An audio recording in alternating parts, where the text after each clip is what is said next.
long you're okay with. Good morning, everyone here in the Eastern Standard Time, and welcome to everyone who is watching from around the world. Thank you so much for being with us with this really wonderful and very special opportunity to have a conversation with the Chief Rabbi of South Africa, the one, the only Rabbi Dr. Warren Goldstein, so accomplished, a scholar, a Talmud Chacham, a community leader, a worldwide leader. Rabbi Goldstein, thank you so much for joining us this morning.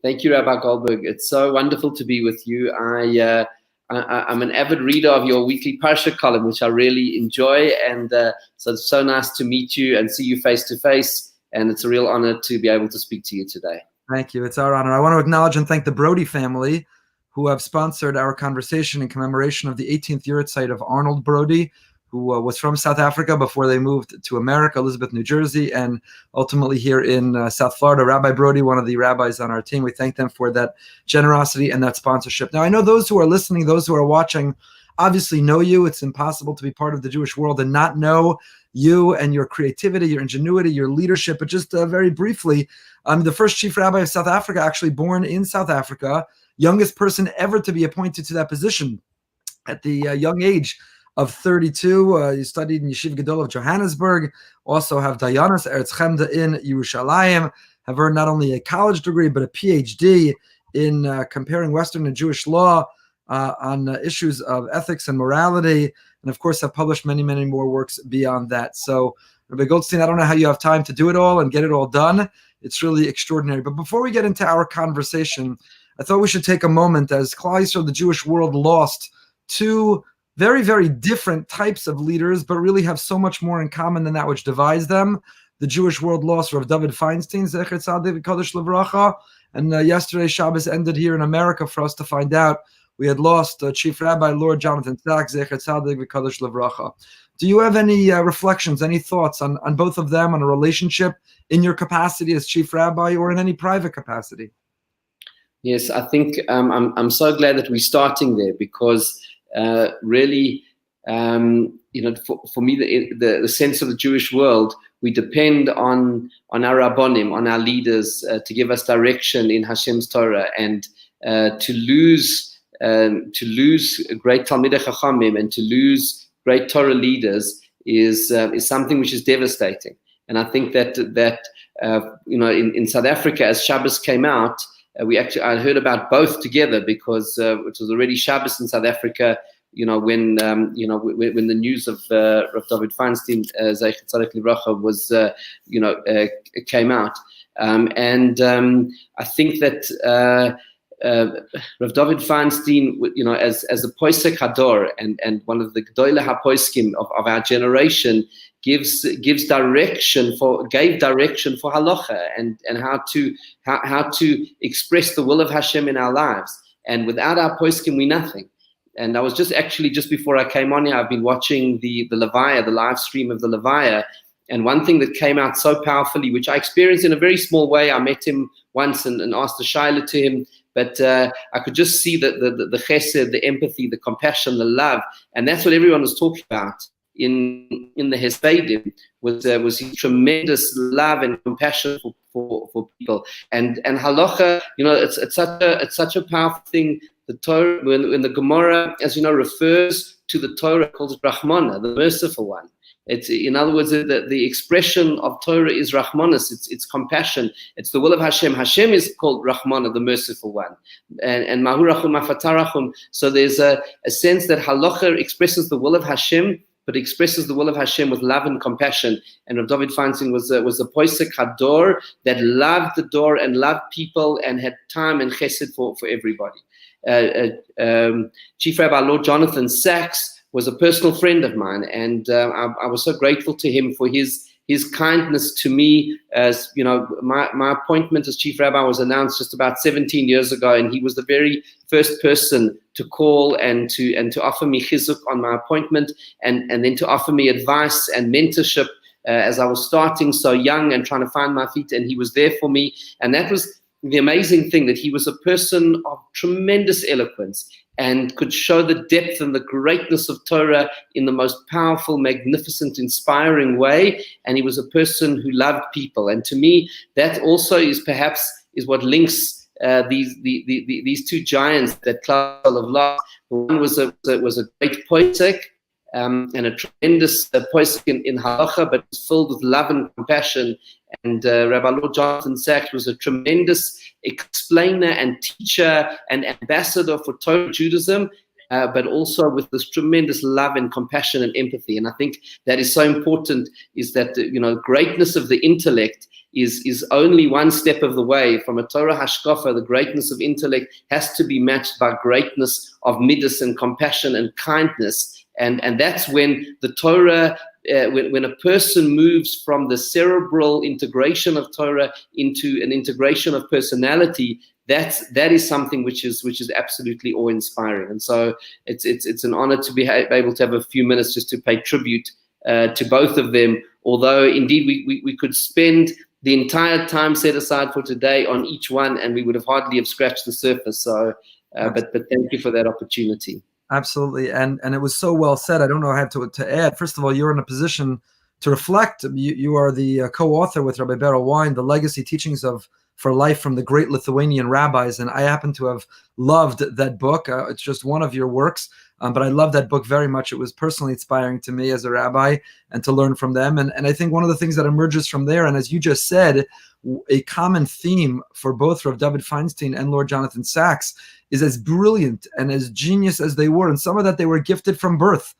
They had the blessing of genetics that enabled them to have that.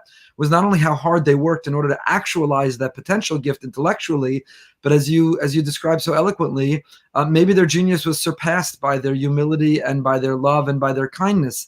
And I too, having very limited interaction with Rav David Feinstein Zatzal, but saw his humility, his modesty. Even though he was thought of as the posek of America, he didn't dress like one of the Gedolim. He had a simple garb, a regular hat, and a regular suit jacket. And as was said also in the Hespedim, he preferred to be in the back of the room with the yeshiva boys than sitting in the front of the room with the other rabbis. And that's extraordinary, to have that genius and that accomplishment, and to be so admired and have such awe of you from the masses, and yet maintain and preserve that humility is extraordinary. And I didn't nearly have the relationship you had with Rabbi Sachs, but we were privileged to have in our community several times, and I had a small correspondence with him. But what I'll never forget, aside from, I too, like many of our congregants, printing out his weekly Divrei Torah and drawing inspiration, just how much they resonate for us. Several years ago, I went through somewhat of a hard time. Someone publicly, and we'll get to this maybe, the position when people are in public positions, had attacked with a total lie, attacked me, attacked our shul with a false accusation. And out of nowhere, I picked up my phone, and it was Rabbi Sachs, Lord Sachs. And he called just to offer a good word and to offer chizuk, strength, and to describe that he too had been the target of unfair accusations, and just to give strength and to give companionship to be able to get through it. And that meant more than my whole library full of his books. What they've done for me was when you see someone, when the camera's off, when the spotlight's off, when it's behind the scenes who they are, that even far surpasses the genius that the public gets to receive of them. And I think that's a very, very beautiful description, an appropriate description. So again, as you say, we could talk about them for hours, but I want to move over. This Shabbos was the Shabbos Project, which is your brainchild, your enormous contribution, not only to South African Jewry, but to Klal Yisrael, to the world. So tell us a little bit about how the Shabbos Project came to be. What was the inspiration, the motivation? Did you really believe that it could happen or have the success that it seems to have in South Africa and around the world? And this is a obviously peculiar year for the Shabbos Project because of coronavirus. What were some of the ways that you saw the beauty of the Shabbos Project succeed despite the challenging times? Yes, so it started in South Africa in 2013, and there was no intention at the time to launch a global project. In fact, at the time, even we announced it in South Africa. I remember announcing it in June at our Sinai Joburg convention, which brings together Torah thinkers and speakers from all over the world, and thousands of people come. And almost just before that, we decided to do this and announced it. We didn't even have the branding and the logo or anything. We just knew what we wanted to call it, and we wanted to call everyone to keep one Shabbos, and we weren't sure how we were going to do it, but just jumped in that June, and that year it was Parshas Lech Lecha, and it was in October, so we just had a few months. And a lot of people even said, it's not going to succeed even in South Africa. And I remember having the discussion with my wife, and we said, look, what does succeed mean? If 10 Jews will keep Shabbos, otherwise wouldn't have, that's enough. We've got all the effort.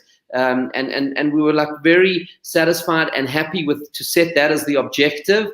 And then it was an amazing thing. The South African Jewish community embraced it with such warmth, and 80% plus of the community embraced it. We even did surveys afterwards, and people kept Shabbos, and there was such an outpouring of love and excitement and enthusiasm that I started getting emails from all over the world, people wanting to participate. So in 2014, we opened up and said, okay, let's do a Shabbos project. Anyone who wants to participate, let me know. And then emails just came in. We put out a video, and emails just poured in from every corner of the globe. There's been this natural outpouring. Of course, it takes effort, but what has astounded me is the natural people's movement that has sprung up around the Shabbos project. And I think it is built on a natural thirst for Shabbos, because Shabbos is a mitzvah which is so compelling for today's times, the sense that people need to rebuild and to nurture their families, and the beauty that it brings, and the sense of stability and inspiration and connection.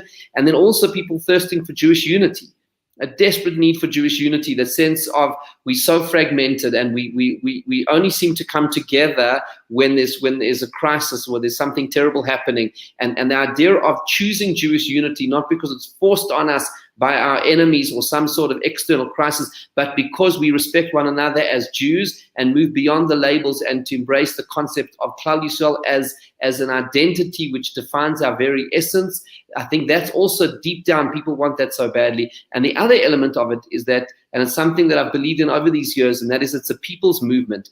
The Shabbos Project is not an organization which is top down with layers of bureaucracy and lots of regional directors and this one and that one. It's a people's movement. So we have like 6,000 volunteers spread across 1,600 cities in more than 100 countries, and they all work towards the Shabbos Project, and they have a sense of ownership. We have the parameter, we have the values of what it stands for, and we're very proud of that. It's a total immersive Shabbos experience, but we don't judge people. People come in, they take part of it, what they want. We're clear about that we believe with passion and pride that Shabbos in its fullness is the real gift, and the more diluted it is, the less gift there is. But people, go on their own journey. And I think it's been those three elements: the beauty of Shabbos, the thirst for Jewish unity, and this dimension of a people's movement where everyone becomes leaders, and it's not top down, but it's really grassroots. And I think it's the combination of those elements that has given birth to this movement. It is a movement, and it's caught on, and you deserve so much credit, even as much as you describe it as grassroots. It needed a leader to challenge the people with it, and the people have clearly responded. How has it been different in Corona? What limitations, the inability to experience it in an ordinary fashion? How has it happened this year instead? I think it's been very interesting in some ways. We've had the best Shabbos project we've had in many years, and I'll tell you why. Very interestingly, what we did lose, we lost the big events, the in-person events of Challah Beis and Havdalah concerts. We lost that. Because of the situation. What we gained was a lot of virtual events which linked people across countries. So there was a 24-hour Challah Beis where people were running across all the different time zones. So there was an international connection that's always been there, latent beneath the surface. But then, for example, instead of having a Challah Beis in Buenos Aires, the whole of South America came together in one big Challah Beis. And there was one from Arizona that went across North America, and then there was one, starting from Hong Kong and New Zealand, running across all of the different time zones. So there was that element. But for me, the most profound and beautiful dimension of what Corona forced on the project was, in a certain sense, a return to its true roots, which is ultimately about the personal experience of keeping Shabbos. And Shabbos actually happens at home.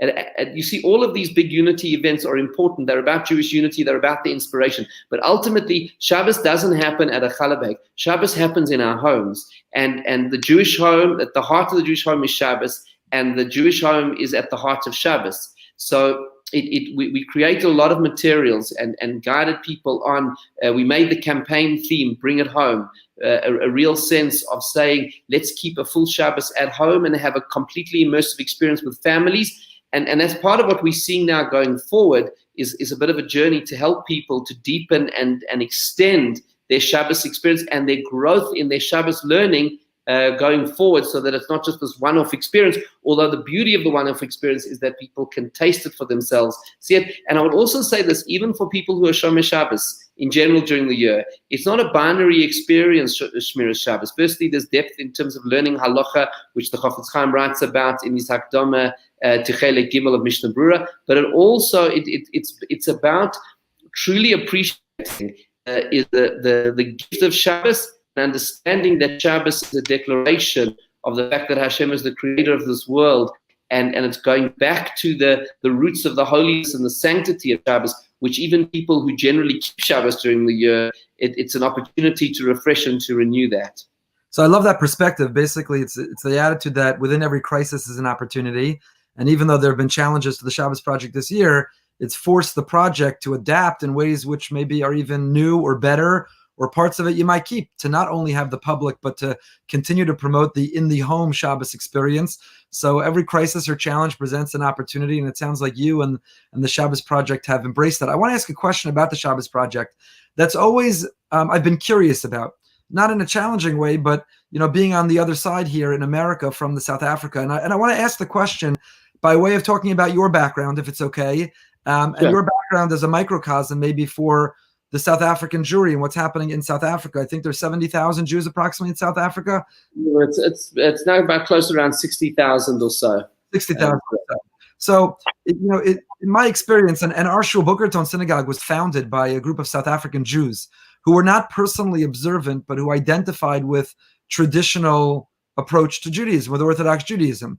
That seems to be in South Africa. The model is that even if you're not personally observant, but what you're not observant from is a halacha Orthodox perspective on Torah, and not another denomination or perspective. So that's an advantage, so to say, that you have, an advantage of South African Jewry, that even those who are not yet ready to embrace observance or observe all of Shabbos, their familiarity with or that which they're not doing is the full version of it, and not some alternative which offers options, which is a challenge that we have here in America. So I'm curious, in terms of your own background, your own upbringing, when did you get inspiration? When did you know you'd become a rabbi, let alone a chief rabbi? Are you an example of that sort of paradigm of South African Jewry and emerged to be a leader of it? And then we'll get to my question of how that relates, therefore, to the application of the Shabbos Project, the difference maybe between in South Africa and here in America. Yes, because I want to get to that question about the difference between South Africa and America. And maybe with your permission, can I start there and then get to the personal side of it? Absolutely. Because I think my experience has been, and now the Shabbos Project has been an international phenomenon since 2014. So we've had a number of years of experience, and what my experience has been this: that the biggest challenge facing, I would say, English-speaking Western Jewry is but actually the truth is it applies right across the globe, and I found the same thing.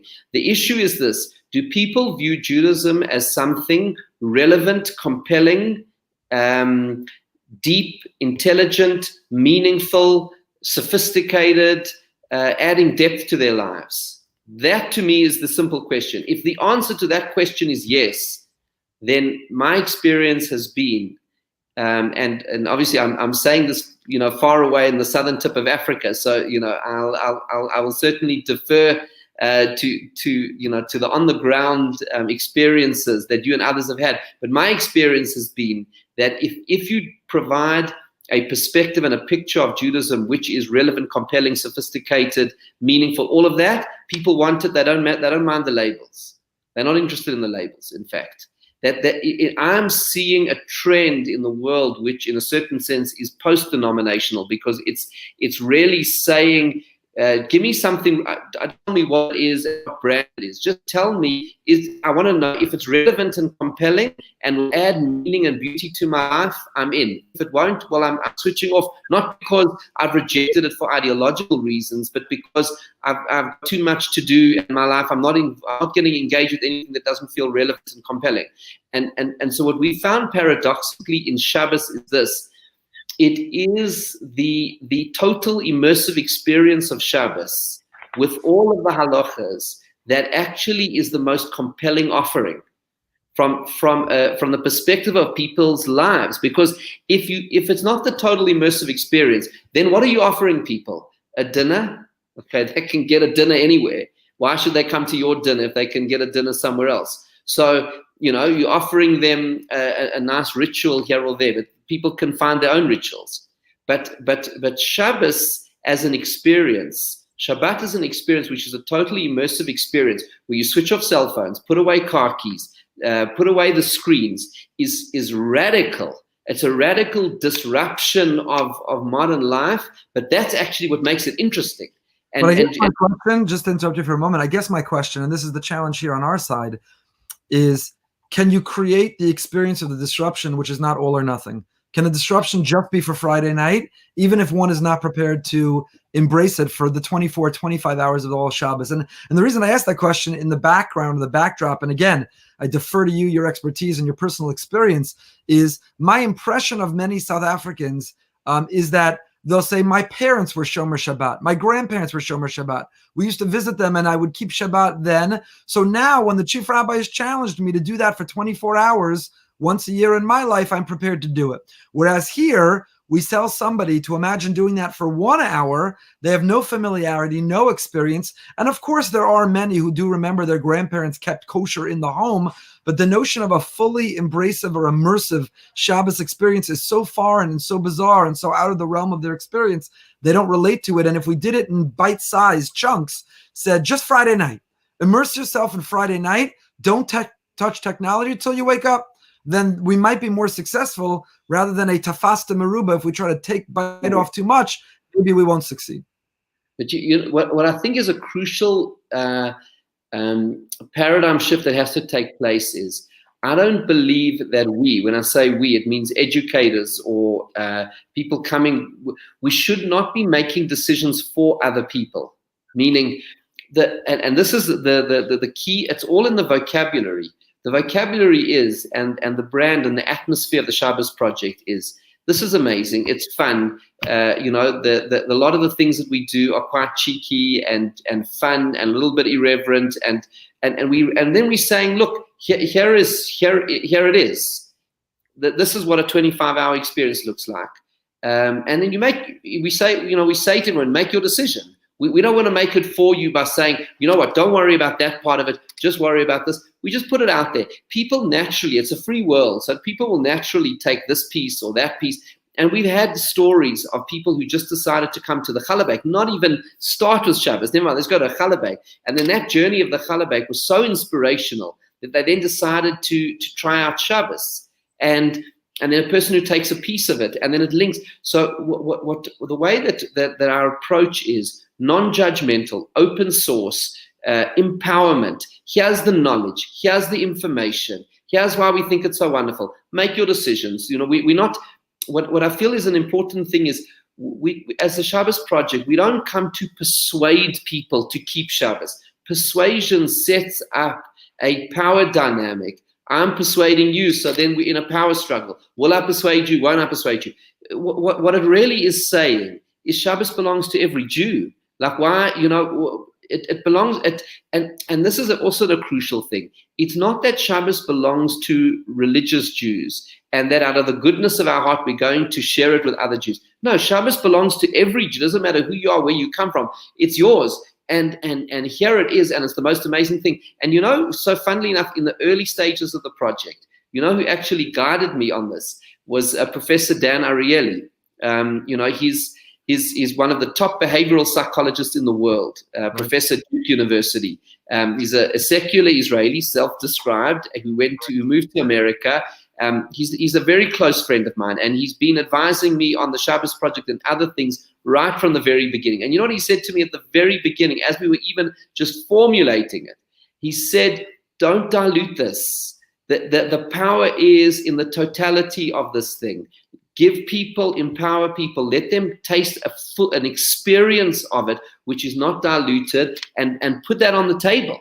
And I just actually did a webinar with him just last week. It was a webinar in Hebrew for an Israeli audience, and the Israelis, because obviously he's Israeli, and they were loving it. And we were going through all of the incredible psychological benefits of Shabbos, which emerged from the immersive experience. But again, it's about empowerment. It's about knowledge. It's about saying, here it is. It belongs to all of us. It's yours. It's a gift. You want to take it, enjoy it. It's open, it's there. It's not like I'm going to package it for you and I'm going to persuade you, take this, don't take that. I'm saying, here it is, take it, enjoy it. It belongs to all of us. Let's celebrate it. And I think this is a crucial part of the ethos of the Shabbos Project. We see all Jews as equals. That's the vision that I've tried to put into it. We are all equals in this. And Shabbos belongs to each and every single one of us equally.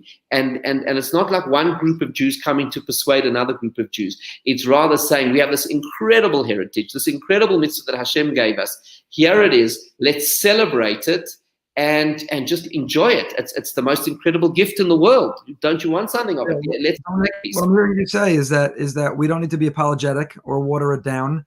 And that's part of its success. And I think that's extraordinary. That's part of why people admire it and admire you is it's put out there as a challenge, and it takes courage to do that, to not be apologetic or defensive about saying this is what Shabbos in its most authentic form looks like, and come join us, embrace, be part of whatever element or however extent you want to, that we'd love to have you as part of that.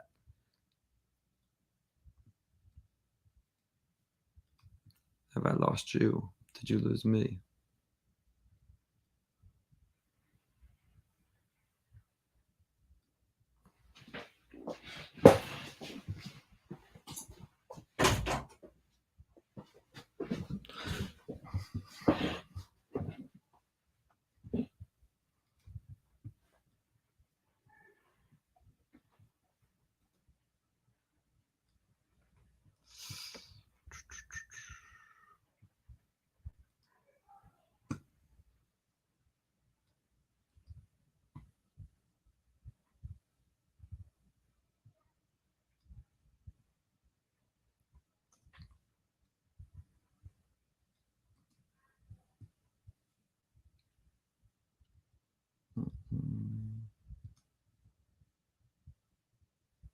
I think we have lost Rabbi Goldstein. Trying to get him back. Thank you for your patience.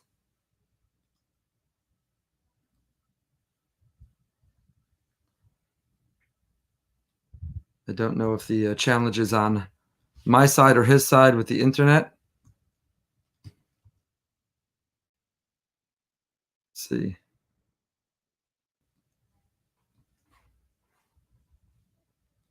Waiting for him to come back up. Here he is. Okay. All right. Rabbi Goldstein, welcome back. I don't know if that's on my side or your side. With my side, the Wi-Fi went down for a second, but it's back up. So I'm sorry about that interruption. No, don't apologize. The truth is, here in South Florida, we are in the middle of a tropical storm, borderline hurricane. So I thought maybe it was on my side, but nothing can stop us from having this conversation, which is really very refreshing because, as I was saying, I don't know where we lost each other. I think part of your success and why I admire you and this project is how unapologetic it is, how non-defensive it is, that this is Shabbos in its most authentic form, and everyone's invited to be part of it to whatever degree that you want to. I guess the challenge we have on our side, and I know that we have the family who sponsored our conversation, Brody's, Rabbi Brody's our outreach rabbi. Very few Orthodox shuls, at least in America, have a dedicated outreach rabbi. And when we talk about, and he leads our efforts, when we talk about implementing the Shabbos project here, that's some of our debate is, if we challenge people with too much, will they take it on? If somebody reads that you have to do it or that the challenge is a 24-hour challenge, will they not even do it for an hour? Whereas if we broke it up incrementally in segments and said, try Friday night, would they be more likely to embrace it? So I definitely hear your perspective and your argument. It's very compelling. But and also, you know what I think, and I know this is also what's exciting about what Partners in Torah is doing, and that is, ultimately, the Shabbos project is a celebration of Shabbos all around the world and a celebration of Jewish unity. What we're looking now is to deepen Shabbos journeys, meaning that people need to go on a journey of understanding and appreciating, and that journey is something that people need to take time over to really internalize and to appreciate and that happens with Torah learning. That's why I'm very excited. About what Partners in Torah is doing in honor of the Shabbos project. They're launching a special 3-part series for people to find a chavrusa and to join them in learning about Shabbos for the next 3 weeks. And you can go onto the Partners in Torah the website and find there the Shabbat program that's on there, which they're launching this week. following the sharpest project. And I think that's something which is so special, because ultimately when people learn and they go on their own personal journey, there's something that comes from those personal journeys, and it's something that we want to look at, broadening and deepening the experience throughout the year, that people can go on those journeys. So when Shabbos project comes around, they will be in a different place. And I think that's something which is which can be really special. That's amazing. And people can look on the bottom. We're scrolling partnersintorah.org/Shabbat is where you can find it. And I would certainly encourage everybody, as the Chief Rabbi did, to sign up. So let's move back to the question of your background, the state of South African Jewry, and some of the differences between what you experience and what we do. One of my dear friends here in our community, who was one of the rabbis, is still a rabbi here in South Africa, in South Florida, was one of the rabbis at our shul, Rabbi Barak Bar Chaim. So I'll never forget that when I was with him once, when we were working together on something, and we met a Jew, not part of our shul. And the Jew, in casual conversation and passing, had mentioned that they were intermarried. They're married to a Gentile, to a non-Jew. And right after the conversation, I was ready to move on, because meeting such an individual, tragically in America, is a daily activity. And Rabbi Bar Chaim was visibly shaken. And I asked him, what's the matter? And he said, I've never met somebody who's actually married out of our faith. I've never met somebody who's intermarried. He was shaken to his core, and part of why I so admire him is his level of Yirah Shamayim, his connection to heaven, and how deeply disturbed he was at the sense that somebody might have even taken that bold act. So he told me in South Africa he had never met an intermarried. Certainly there are levels of assimilation, and there are people who have yet to become observant or to return to a state of observance, but not that degree of assimilation. That's one of the differences. So maybe you could describe those differences again, go back to your upbringing, if you don't mind sharing personally. Your story, is that part of the South African story? And did you see yourself becoming a rabbi and ultimately the chief rabbi at that young age? So I think, firstly, Rabbi Bar Chaim and I were chavrusas in yeshiva. I don't know if he mentioned to you. So I know him very well, and he's such a wonderful person and a dear friend from many years ago. I think each Jewish community has got its own culture and energy, and I also think that South African Jewry also has its own issues in terms of intermarriage. I think that it's something that we are seeing a rise, and it's something which I'm concerned about, that needs. It's not at the levels of North America and the United States of America in particular, but it's something that one needs to look at and find a way of holding the Jewish people together, and I think that is important. To me, what is very beautiful about the South African Jewish ethos. And it's something which I wrote about a little bit in that book with Rabbi Wein, the legacy that you referred to at the beginning, and thank you for your kind words about it, because that book is very meaningful to me. It reflects a lot of what I learned from my Rosh Hashiva, Rabbi Warren Goldstein Zatzal, who was a Talmid Muvak of Mordechai Gifter, and he came to set up a yeshiva gedola in Johannesburg, and he taught us the importance of midas tovos, of good character, and darchei noam, and dealing with people with kindness and gentleness, and a Yiddishkeit which is unifying and embracing. And South African Jewry has had a culture of unity, and has had a culture also of darchei noam and midas, which over the years, they say the Ponevezher Rav, that they tell the story that when he came to South Africa in the 1950s, when he was raising money for Ponevezher Shiva, so he, being a Levak, and found a lot of the Litvisher there in South Africa. It was an affinity, and he said there at the time that he saw Rav Shmuel Kamenetsky writes about it in the introduction to my book, Rabbi Wein. He says there that he saw, the Ponevezher Rav saw in South African Jewish community the midas of Rabbi Yisrael Salanta, and he said that, that would always be, he felt that Yiddishkeit would come back because of that. And I think that what's important, I don't have sort of easy solutions for how it can be done, but I do think that there is a way of, we need to find ways of engaging with one another which are filled with that, with the derech eretz and the midas tovos. That's a very important. And you actually see it in the Gemara in Yuma, that famous Gemara, that it says, how does one from the pasuk that V'ahavta L'Shem Elokecha, love Hashem, Sheyehei Shem Shemayim Yisrael Yadecha, that the name of Hashem, of heaven, should be beloved through you. And the Gemara says, how do you get people to love Hashem? It's not about what you say, it's about who you are. It says that you talk nicely to people, but dibura b'nachasim abrios and masah matana be'emunah, and with integrity, that is going to cause people to love Hashem. So the starting point in terms of that is integrity and kindness and gentleness. That is part of it. But South African Jewry has been on a remarkable journey of a lot of people returning to Torah and to mitzvahs over the decades, and a transformed community. That there was a time in the late 1970s, early 1980s, where there was hardly Shomer Shabbos people in the whole of Johannesburg. And today that there are whole communities of it, and these entire communities of people who became Shomer Shabbos even though they weren't born into it. And there's in Johannesburg, Baruch Hashem, and Cape Town, not to the same extent, but also is a thriving Makom Torah Johannesburg with kolelim and shivas, and lots of growth in Torah. But there's a sense of one kehillah.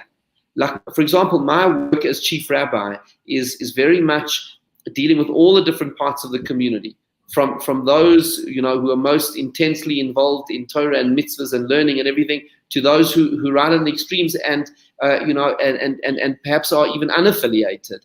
But it's about holding that sense of kehillah, that we're one kehillah together, we're one community.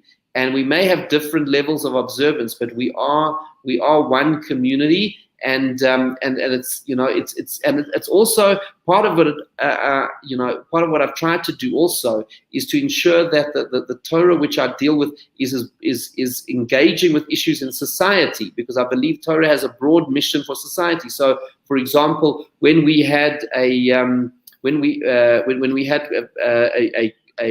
very serious violent crime problem, I got involved with a number of people to establish this organization, CAP, Community Active Protection, which now protects about 250,000 people in the city of Johannesburg, which has brought down contact crime between 80 and 90%.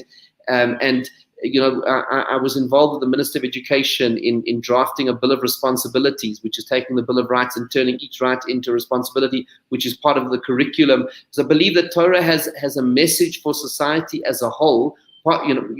Shabbos and learning Torah and all of these things are vitally important for Klal Yisrael. But Hashem, he looked into the Torah, created the world, the world, everything in it, everything is in the Torah. And so for example, when we had a very corrupt president, President Jacob Zuma, and he was involved in attempts to steal the entire treasury and all of the contracts and the various departments within government, there was a civil resistance movement to him. There were marches on Parliament and marches on the president, and I joined those marches and wrote articles calling for his resignation, and in fact even changed the wording of the prayer for the president in our synagogues, where instead of saying to pray for the president, I said, we ask God to bless us with a president who's morally worthy of this great nation. So I got involved in some of the article that you wrote, I think was very on point in this last week. The situation we were dealing with at the time was a very extreme situation of blatant and rampant corruption. It was very specific to that. But the point that I'm making is that Yiddishkeit and Torah has a very broad, it was the work that I did in my PhD, is to look at the issue of human rights from a Torah perspective, to say Torah has to have, and it goes back to what I said to you before, that if people see that Torah is relevant, sophisticated, deep, powerful, compelling for every aspect of life. It's what Rav Shimshon Raphael Hirsch once said. He said that he doesn't like Torah to be described as a religion, because religion implies something very narrow, whereas Torah is an entire way of life. It's an entire Weltanschauung, a whole world philosophy of society and the human condition, and every aspect fits into that. And I feel that that's a kind of a broad approach. Enables people to see the greatness of Torah, and then it opens hearts and minds to be able to look at the specifics, because it's coming from that perspective. Chief Rabbi, you're a real Kiddush Hashem, and in this way, I think very much nobody can fill the shoes of Rabbi Lord Sachs Zatzal. We're reflecting on him this morning upon the terrible news this weekend, but very much in the same style, that you are not only the chief rabbi for the Jews, but the chief rabbi beyond, which is how he saw his role as well. And it's a reminder to all of us that Torah and Judaism were never meant just for the Jews. We have a message and a light for the entire world. And in our view, we're not trying to impose it on the others, but we also shouldn't retreat or hide it from the world, because the world now desperately needs it. You can speak to how it's needed there, and I can speak to how it's needed here, maybe more than ever, in terms of moral corruption and in terms of vacuum of leadership, and in terms of the questions of the day. We should not be retreating. We should not be hiding Torah. We should be promoting and sharing. We should be out there communicating and advocating, and allow our Torah to illuminate that darkness and to share its timeless wisdom in the way that you are, which is really, really extraordinary. As a public personality, there's nothing anyone could criticize about you or your projects. But when you put yourself out there and you're a public personality, by definition, it's going to attract criticism. How do you handle that? As a chief rabbi that began at the young age of 32 years old, at 32 years old, when you were appointed chief rabbi, and people might have been critical then, and you're not the first in time. We know the story that we read on Seder night of being appointed at a young age. How do you deal with criticism personally? How do you make sure that it doesn't hold you back, or it doesn't eat away at you? How do you deal with criticism? It's a great question. I think, and I think it's an important point for all of us. Because although people in public life, as you've experienced, well, as you referred to, I wasn't aware of it, but as you referred to your experiences, and I've had, many times over the last 17 years, criticism and all kinds of things, even at the time, with this thing of challenging the president publicly, there were a lot of people in the community who criticized that approach and criticized the approach of getting involved with crime fighting and all different, different kinds of things along the way. I think the most important thing is to realize that ultimately we are here on behalf of Hashem, and is that internal sense of the purpose of leadership in general, and of leadership, and as a human being and as a Jew, ultimately we are here to do good in the world and to do mitzvahs, and the measure of that is in the eyes of Hashem. Of course, we have to go out of our way in order to do things in a way that people can see transparency and that they can see accountability. V'yitzim nekiyim, to be clean and transparent in the eyes of every person. But ultimately, the final measure is in the eyes of Hashem. And that to me is the sort of the place that I go to when I'm criticized. Also, it's part of realizing that leadership, and the truth is, doing any good in the world, by definition, comes with criticism, even when it's not deserved.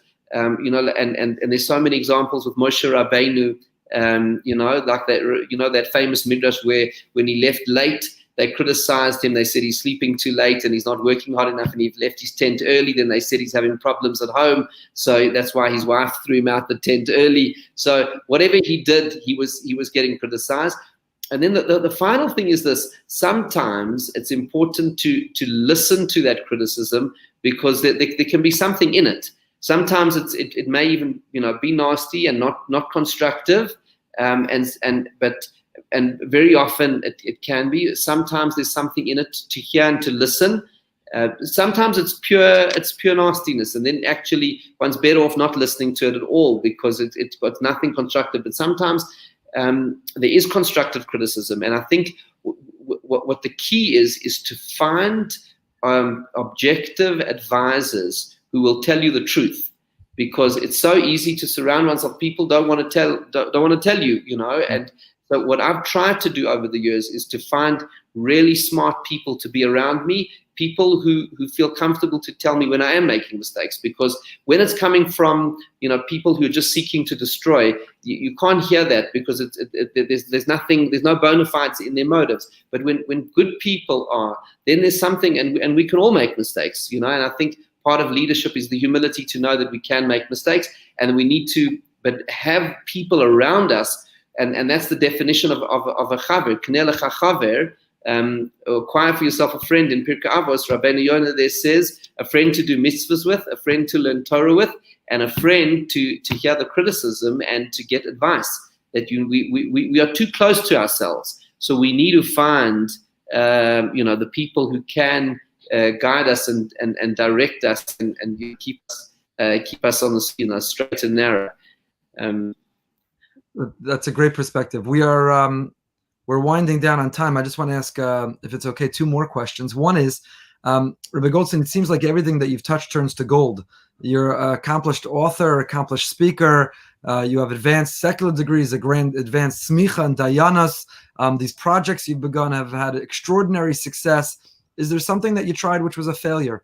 And I ask not God forbid to embarrass. I ask because it will inspire us. Sometimes we meet or we're exposed to somebody who it seems that everything they've done, everything they touched has succeeded. And if we learn that, I once had this opportunity to have this conversation with Rabbi Sachs, and who was very quick. He burst out in laughter and told me about several failures, including his failure to publish until he turned 40 years old, and then wrote a book a year after that. Is there a failure of yours that you think about or that you learn from that we would be inspired by? I would say this. There are plenty. Some of which are not good to mention on in an interview, but I'll say I will say this, that each one of these things comes with failure and setback every step of the way. In other words, like I'm saying, whatever it is, that there's so much that is going on that is within it, that being tried and not succeeding, and then pushing this and trying that, and just I think that part of day-to-day life is about just pushing on. It's the sense of just keep moving and keep trying. And the times, I'm like one of the things that you mentioned. I'm hoping next year to start a Pirkei Avos learning project. But people who know me know that I've actually been working on this project for years. And a few years ago I launched it, and it didn't succeed. But I didn't, I launched it in a certain way and didn't try this and didn't try that. And then I went with my team and we reconstituted the whole thing, and we've been through so many variations of it. And please God, next year we're hoping to launch. I'm hoping will be, a really beautiful, learning project around Pirkei Avos, because I think Pirkei Avos it's the heart and soul of Torah values, and it's accessible to all. And it's, I think every Jew needs to learn it. And every Jew can learn it. So I'm hoping, as something to sort of accompany the sharpest project in the years ahead will be a kind of a Pirkei Avos. But I've been up and down with that for years, and trying this and trying that, experimenting with this, experimenting with that. I think now we've got a formula which I hope will work. So we'll launch it next year, we'll see. But it's been a lot of experimentation, failure. It hasn't succeeded yet. But I believe in Pirkei Avos. So I believe there is a way to get it right, where it can become a mass-based learning project, but at the same time be true to the depth of the wisdom of Chazal. So I think and I found in all of these things, everything is hard work and relentless sort of coming up to obstacles and stumbling and fixing and stumbling and fixing. Even the things which appear to be successful are the result of multiple many failures all the way through in order to get to that point. Well, I can't wait to see it and to jump on board with it, and I have no doubt it will be a success if you're behind it. Last question, because we can't leave this conversation without talking about our beloved Israel, Medinat Yisrael, Eretz Yisrael, the people of Israel. Your PhD is on human rights. You positioned yourself as a spokesperson for human rights. What's it like in South Africa defending Israel? Are there people who will attack you, claiming Israel violates human rights and hold you out because you've been a spokesperson for human rights? The word apartheid is used to describe Israel by our enemies, and you know what real apartheid is. obviously growing up in South Africa. Tell us about what's happening right now in terms of your position as chief rabbi, defending and being the spokesperson for Israel in South Africa. Yes, it's been a really bumpy journey because there is a tremendous amount of hostility from the South African government and the ANC, the ruling party, towards Israel, a natural affinity, away from Israel. And then there's this apartheid accusation. So the first thing that I've done over the years is to categorically reject the accusation that Israel is guilty of apartheid. And I've written many articles on that.